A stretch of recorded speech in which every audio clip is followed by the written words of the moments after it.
नमस्कार दोस्तों। Art visual art में आप सभी का एक बार फिर से स्वागत है।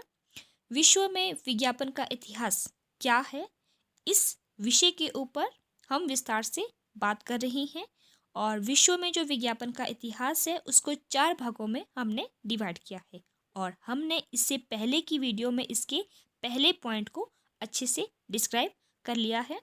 और आज हम इसका सेकंड पॉइंट को विस्तार से इसके बारे में चर्चा करेंगे। तो आइए देख लेते हैं इसका विश्व में विज्ञापन का इतिहास का सेकंड पॉइंट, यानी कि विज्ञापन का विस्तार काल, और जिसका समय माना जाता है 1840 ईस्वी से लेकर 1900 ईस्वी तक। तो आइए इसको जानते हैं विस्तार से। विज्ञापन का विस्तार काल यानी कि पीरियड ऑफ एक्सपेंशन। 19वीं सदी का मध्यकाल विज्ञापन के लिए बहुत ही महत्वपूर्ण रहा है, जब अमेरिका में औद्योगिक क्रांति और परिवहन का विकास हुआ तो इसके साथ साथ विज्ञापन का भी विकास शुरू हो गया। उद्योगों में अधिक उत्पादन शुरू हो गया और नई नई वस्तुओं का निर्माण होने लगा। निर्मित वस्तुओं की जानकारी देने के लिए विज्ञापनों की संख्या में भी बढ़ोतरी हुई। मुद्रण मशीनों और परिवहनों के साधनों के विकास के कारण पत्र पत्रिकाओं का लोगों तक पहुंचना सस्ता एवं आसान हो गया। इसीलिए अधिक संख्या में लोग पत्र पत्रिकाएं पढ़ने लगे और पत्र पत्रिकाओं में विज्ञापनों की संख्या भी बहुत अधिक बढ़ने लगी। पॉलनी पॉमर पहले ऐसे व्यक्ति थे जिन्होंने सन 1840 ईस्वी में स्पेस ब्रोकर यानी कि पत्र पत्रिकाओं में स्थान खरीदने व बेचने वाले के रूप में कार्य आरंभ किया, जो आधुनिक विज्ञापन एजेंसी का प्रारंभिक रूप था।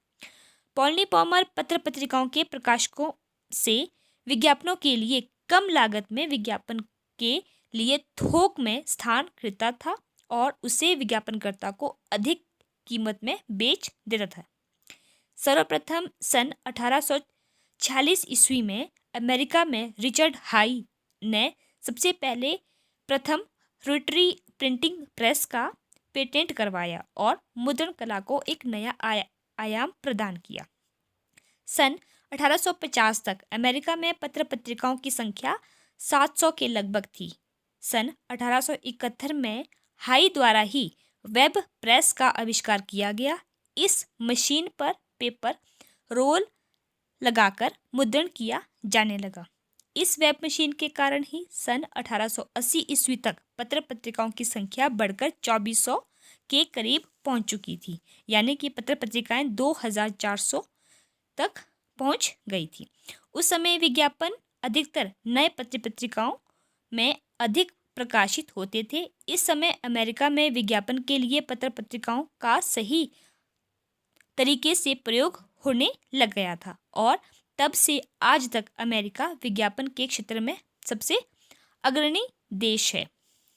NW अय्यर पहले ऐसे व्यक्ति थे जिन्होंने सन 1875 ईस्वी में फिलाडेल्फिया में स्पेस बेचने के साथ साथ अन्य सेवाएं भी विज्ञापनदाताओं को देना आरंभ किया, जो विज्ञापन एजेंसी का मूल रूप था।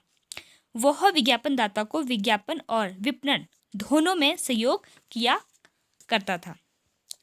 19वीं सदी के अंत में ही ब्रांड नाम का प्रचलन शुरू हुआ, जैसे सन 1873 ईस्वी में लेविस, मैक्सवेल हाउस और 1876 ईस्वी में कोका कोला आदि पहले ब्रांड नाम वाले उत्पाद थे जिन्होंने उपभोक्ताओं में अपनी एक अलग ही पहचान बनानी शुरू कर दी थी।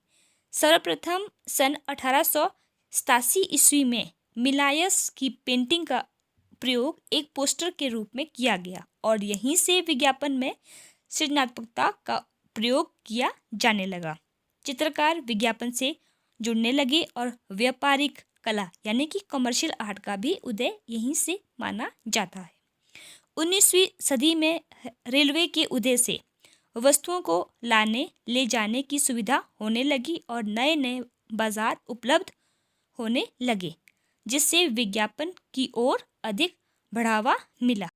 तो फ्रेंड्स, ये थी मेरी आज की वीडियो विज्ञापन का विस्तार काल के ऊपर। आई होप आप सभी को पसंद आई होगी और आपने मेरी वीडियो को ध्यान से सुना होगा, और उसके लिए आप सभी का बहुत बहुत धन्यवाद।